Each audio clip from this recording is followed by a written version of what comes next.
Christmas, as the world celebrates, is not really a warm tradition, as it holds with it the darkest history and secrets. Join us on this disturbing journey as we unveil the shadows lurking behind the bright lights of the holiday season. Keep watching this video to know more about the dark truth behind Christmas. The Christmas hymn, Good King Wenceslas, tells the story of a generous king who rescues a helpless peasant during a snowstorm. The majority of people are unaware that a genuine individual who died horrifically served as the song's inspiration. In the year 907 AD, Wenceslaus I, Duke of Bohemia, was born. Wenceslaus was reared by his mother Drahomira, who was a pagan tribal chief's daughter. After his father, Vratislaus I, passed away, Wenceslaus was assassinated on his brother's orders in September 935 AD. He was murdered in front of a church after being repeatedly stabbed with a lance. If you thought carol singing was the jolliest part of Christmas, we will shock you. Even while door-to-door carol singing is now a harmless holiday entertainment, it was historically frowned upon and even deadly. Author and historian Thomas Christensen described how carolers, or wassailers, of the 17th century would show up at homes uninvited and demand the best food and wine that the residents had to offer. They would sing songs with lyrics like, "We've come here to claim our right," and "If you don't open up your door, we'll lay it flat upon the floor," and "We've come here to threaten violence and rape, destroy property, and we'll lay it flat upon the floor." In the early 1700s, one minister railed against Christmas celebrations in general, and carol singing in particular. He bemoaned the fact that carol singing encouraged rioting, chambering, and wantonness. The 1816 tale, The Nutcracker and the Mouse King, by German author E.T.A. Hoffmann, served as the inspiration for the Nutcracker ballet. In the original story, a young girl named Marie, who is 7 years old, accidentally cuts her arm open after being shocked by a vision of her toy nutcracker coming to life. Her godfather Drosselmeyer tells her the story of a man who was given the ugly appearance of a nutcracker by a ruthless queen while she recovers. Marie is taken away into the doll world to marry the nutcracker when she eventually says that she would love him no matter how he looked. Despite the fact that Marie would have been 8 years old at the time of her marriage, the two were married a year after they first met. The 25th of December has not always been a holiday for Christmas.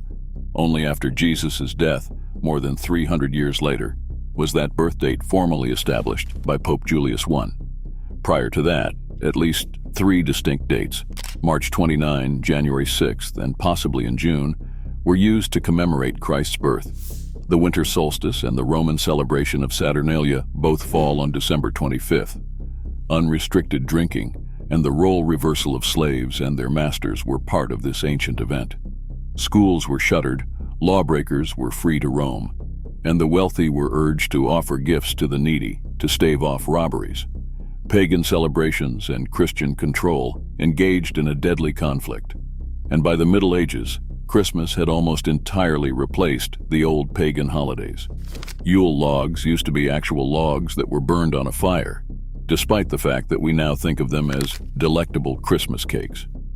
According to the History Channel, many people burned logs adorned with pine cones, holly, and ivy during the Iron Age in Europe. The ashes were among the major prizes from the ritual, but burning the logs was believed to bring good luck for the coming year. The History Channel observed that this was crucial because many homes were made of wood. They were also thought to fend off aging and even shield the owner from lightning. As it turns out, there are other people who may enter homes through the chimney without being recognized besides Santa.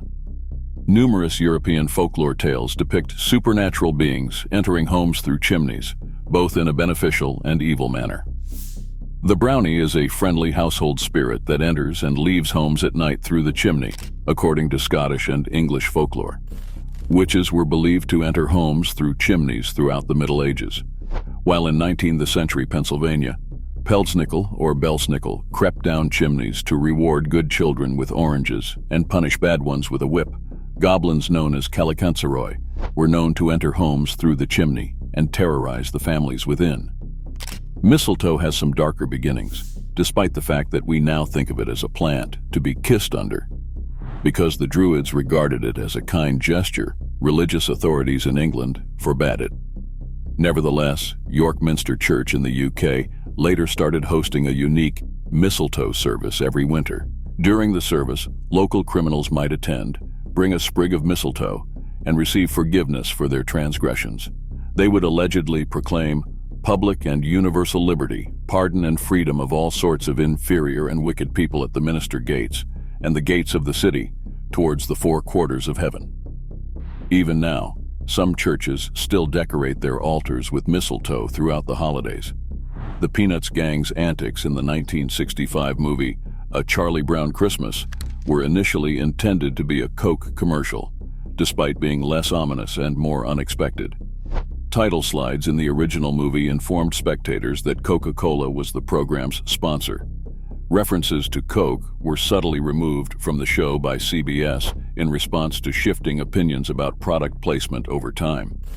Many places follow the custom of leaving milk and cookies out for Santa, but it really took off in America during the Great Depression.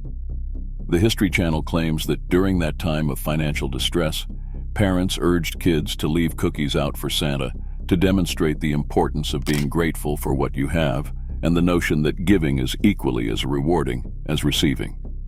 Nowadays, stuffing stockings with goodies may be a pleasant holiday tradition, but the practice may have its roots in a distinctly gloomy tale of illness and destitution.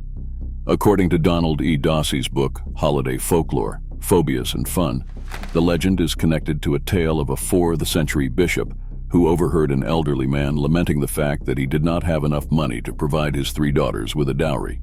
Women without dowries at the time would not have been able to get married and would probably have been driven into prostitution to support themselves. According to Christmas folklore, St. Nicholas was inspired by the elderly man's misfortune to sneak into the family's home at night and stuff their stockings with gold coins that had been hanging by the fireplace to dry. The father, the 3 women, and their happily ever after. St. Nicholas, the patron saint of children, and at least one of the models for Santa Claus, would later be bestowed upon the bishop. The period of time we now refer to as Christmas originated as a midwinter festival called the winter solstice, or Yule. The winter solstice, a pagan holiday, was a moment to rejoice that winter's worst was over and that people might soon look forward to longer days and more sunlight. At the end of the day, everyone was happy that they had made it through another winter. Although we now tend to celebrate throughout December, the Norse people of Scandinavia observed Yule or Yuletide from December 21st through to the beginning of January. But in Germany, where many people had the fearsome belief that the Norse deity Odin would watch his people from above during the winter solstice and decide who would live and who would not, almost as if he were making a list and checking it twice, the event took on a more ominous turn. Warmer areas like Rome celebrated Saturnalia in December in praise of Saturn, the agricultural god, once more to mark the end of the harshest part of the winter. It was a time when the social order was upended, slaves and peasants governed the city, and people celebrated the winter solstice as a generous season with a lot of food and wine. The St. Nicholas legend arrived with Christmas. Every country has its own version of the mythology, but they all agree that he was a kind guy who protected children and was revered for his generosity. The same character, known in Scandinavian culture as Sinterklaas, finally immigrated to America at the end of the 18th century under the name Santa Claus. This mythical person traveled from house to house bringing gifts to fortunate children. Christmas didn't really catch on in America until the 19th century, and it didn't exactly start off well. Christmas had turned into a time when large bands of unemployed and underprivileged people would riot. Americans requested exquisite food and drink from the upper classes, in a practice that was inspired by the earlier celebration of Halloween, and caused turmoil if their expectations weren't granted. Communities were asked to come together, rich or poor, to enjoy the end of the year in the same way that Christmas was celebrated abroad, after deciding that the violence must stop. Did this video make you think about the dark side of Holly Jolly Christmas? Leave your comments below, and do support us by liking and sharing this video. Subscribe to our channel for more intriguing content.